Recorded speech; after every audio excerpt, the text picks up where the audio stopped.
जय श्री राम दोस्तों, स्वागत है आप सभी के आपके अपने YouTube चैनल वरिष्ठ कुलदीप मिश्रा में। जी हाँ प्यारे मित्रों, मैं कुलदीप मिश्रा आज आप सभी के लिए लेकर के आया हूँ पुत्रदा एकादशी महात्म्य एवं व्रत कथा। पौष मास के शुक्ल पक्ष की पुत्रदा एकादशी व्रत कथा। कथा सुनने मात्र से आपको मिलेगा व्रत का फल। जी हाँ प्यारे मित्रों, जो माताएं या जो बहनें या जो भाई इस व्रत को नहीं कर सकते, वह एकादशी का व्रत नहीं कर पाते, वह कथा सुनने मात्र से ही व्रत का फल प्राप्त कर लेते हैं। जी हाँ प्यारे मित्रों, पुत्रदा एकादशी व्रत कथा करने से क्या फल मिलता है, वह इसकी क्या विधि है, इसका क्या नियम है, इसे किस प्रकार करें, इन सभी के बारे में भी इस वीडियो के जरिए से हम बात करेंगे। उससे पहले मैं आप सभी को पुत्रदा एकादशी व्रत की महात्म्य एवं कथा सुनाने का प्रयास करूंगा। वीडियो को स्किप करके ना जाएं। अगर आप सभी हमारे इस YouTube चैनल वरिष्ठ कुलदीप मिश्रा पर पहली बार हो तो हमारे इस YouTube चैनल को सब्सक्राइब करें, साथ ही बेल आइकन का बटन भी प्रेस कर दें। और आप सभी हमें किसी भी प्रकार के प्रश्न के लिए आप हमें इंस्टाग्राम पर फॉलो कर सकते हैं, जो नाम आपको यहाँ पर दिख रहा हो लिखा हुआ, नहीं तो आप हमारे डिस्क्रिप्शन में जा करके इंस्टाग्राम का लिंक दिया हुआ होगा, वहाँ से भी आप हमें फॉलो कर सकते हैं और आप अपने प्रश्न का उत्तर पा सकते हैं। आइए वीडियो स्टार्ट करते हैं, वीडियो शुरू करते हैं। वीडियो शुरू करने से पहले 2 सेकंड के लिए कुछ क्षण के लिए भगवान का नाम ले लेते हैं। एक बड़ा प्यारा श्लोक है, आप सभी भी हमारे पीछे बोलिए। सच्चिदानंद रूपाय विश्वे पश्यादिहे तवे तापहत्रो विनाशाय श्री कृष्णाय वयं नमः, श्री कृष्णाय वयं नमः। आइए आपको मैं एकादशी पुत्रदा एकादशी का महात्म्य सुनाने जा रहा हूँ। कृपया ध्यान से सुनिए, एकाग्रचित मन से सुनिए। ओम श्री गणेशाय नमः, श्री जानकी वल्लभे नमः।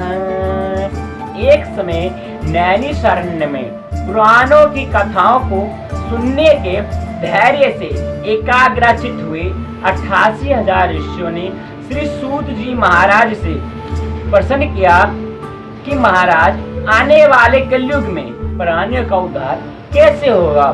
ऋषियों का इस प्रश्न देने के लिए वेद व्यास जी के शिष्य श्री सूत जी, जो सब पुराणों की कथाओं को अपनी गुरु की कृपा से भली भांति जानते थे, कहने लगे, हे ऋषियों, एक वर्ष में 12 महीनों की 24 अथवा जिस वर्ष में अधिक मास होता है उसकी 2 इस प्रकार कुल 26 एकादशियां होती है, जिनके नाम मैं तुमसे कहता हूँ। इनके उच्चारण मात्र से ही बहुत से पाप नष्ट हो जाते हैं। आप ध्यान पूर्वक सुनिए। उत्पन्ना, मोक्षदा, सफला, पुत्रदा, खष्टिला, जया, विजया, आमलिकी, पाप मोचनी, कामदा, वरुथनी, मोहिनी, अपरा, निर्जला, योगिनी, पद्मा, कामिका, पुत्रदा, अजा, बामा, इंद्रा, पापकुशा, रमा, देवप्रोधनी, पद्मिनी, परमा। इनके शरण मात्र से इनके नामों के ही अनुकूल फल प्राप्त होते हैं। जो प्राणी इनका व्रत तथा उद्यापन नहीं कर सकते, वे इनका नाम शरण मात्र से ही व्रत का फल प्राप्त कर लेते हैं। आइए अब मैं आप सभी को पुत्रदा एकादशी व्रत कथा सुनाने जा रहा हूँ। अब ध्यान पूर्वक सुनिए। अभी मैंने आप सभी को महात्म्य सुनाया, अब एकादशी की कथा सुनाने जा रहा हूँ। अब ध्यान पूर्वक सुनिए।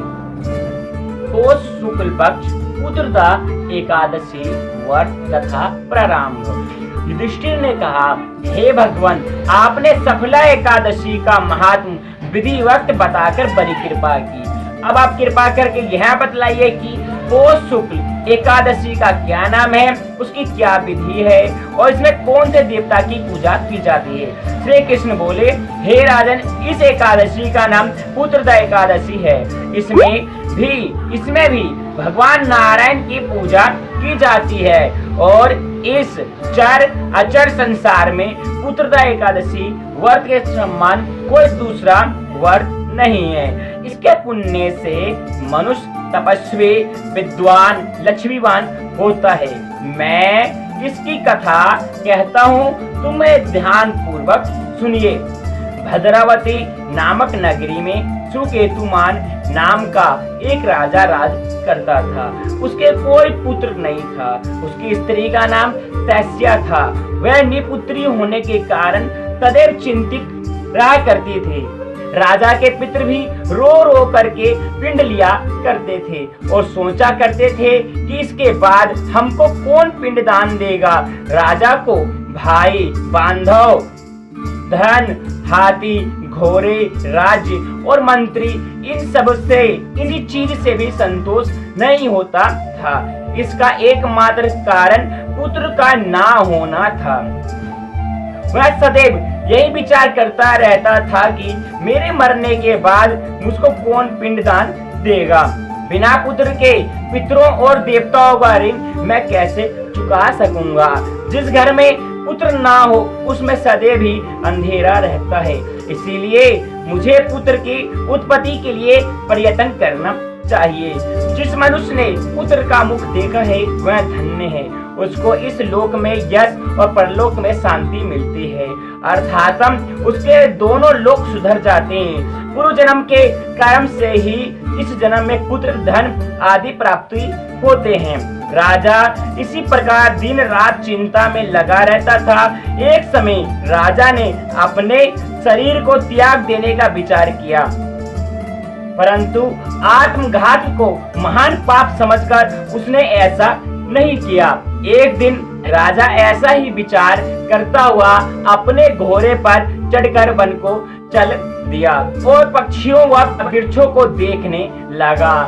उसने देखा कि वन में मृग, व्याघ, सुअर, सिंह, बंदर आदि सब भ्रमण कर रहे हैं। हाथी अपने बच्चों और हाथियों के बीच में घूम रहा है। इस वन में कहीं तो गिद्ध अपने कर्कश स्वर से बोल रहे हैं, कई उल्लू ध्वनि कर रहे हैं। वन के दृश्य को देखकर राजा सोच विचार में लग गया। इसी प्रकार उसको 2 पहर बीत गए। वह सोचने लगा कि मैंने कई यज्ञ किए, ब्राह्मणों को स्वादिष्ट भोजन से तृप्त किया, फिर भी मुझको यह दुख क्यों प्राप्त हुआ। राजा प्यास के मारे अत्यंत दुखी हो गया और पानी की तलाश में इधर उधर फिरने लगा। थोड़ी दूर पर राजा ने एक सरोवर देखा। उस सरोवर में कमल खिल रहे थे तथा सरसा, हंस, मगरमच्छ आदि विहार कर रहे थे। उस सरोवर के चारों ओर मुनियों के आश्रम बने हुए थे। उस समय राजा के दाहिने अंग फरकने लगे। राजा शुभ शकुन समझकर घोड़े से उतरकर मुनियों को दंडवत करके उनके सामने बैठ गया। राजा को देखकर मुनि ने कहा, हे राजन, हम तुमसे अत्यंत प्रसन्न हैं। तुम्हारी क्या इच्छा है सो कहो।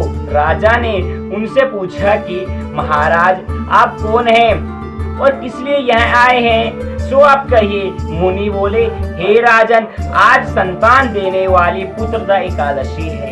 हम लोग विष्णु देव हैं और इस सरोवर पर स्नान करने के लिए आए हैं। इसी पर राजा कहने लगा कि महाराज, मेरे भी कोई संतान नहीं है। यदि आप मुझ पर प्रसन्न हैं तो एक पुत्र का वरदान दीजिए। मुनि बोले, हे राजन, आज पुत्रदा एकादशी है, आप इसका व्रत करें। भगवान की कृपा से अवश्य ही आपके पुत्र होगा।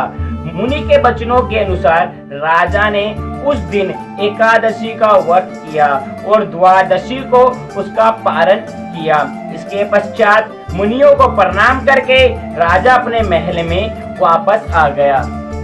कुछ समय बाद रानी ने गर्भ धारण किया और 9 महीने के पश्चात उसके एक पुत्र हुआ। वह राजकुमार अत्यंत शूरवीर, धनवान, यशस्वी और प्रजापालक हुआ। श्री कृष्ण भगवान बोले, हे राजन, पुत्र की प्राप्ति के लिए पुत्रदा एकादशी करना चाहिए। जो मनुष्य इस महात्म को पढ़ता है या सुनता है या सुनाता है, उसको अंत में स्वर्ग की प्राप्ति होती है।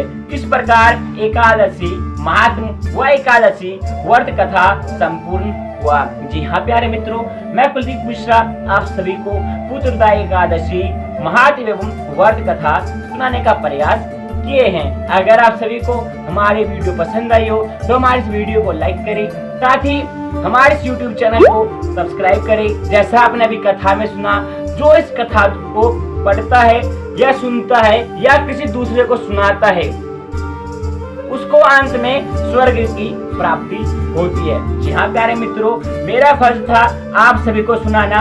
अब आप सभी का फर्ज है कि अपने प्यारे मित्रों को, अपने रिश्तेदारों को, अपने बंधुओं को भी यह कथा सुनाना। उसके लिए आपको क्या करना पड़ेगा, हमारे वीडियो को शेयर करना पड़ेगा। इसलिए हमारे वीडियो को शेयर कीजिए।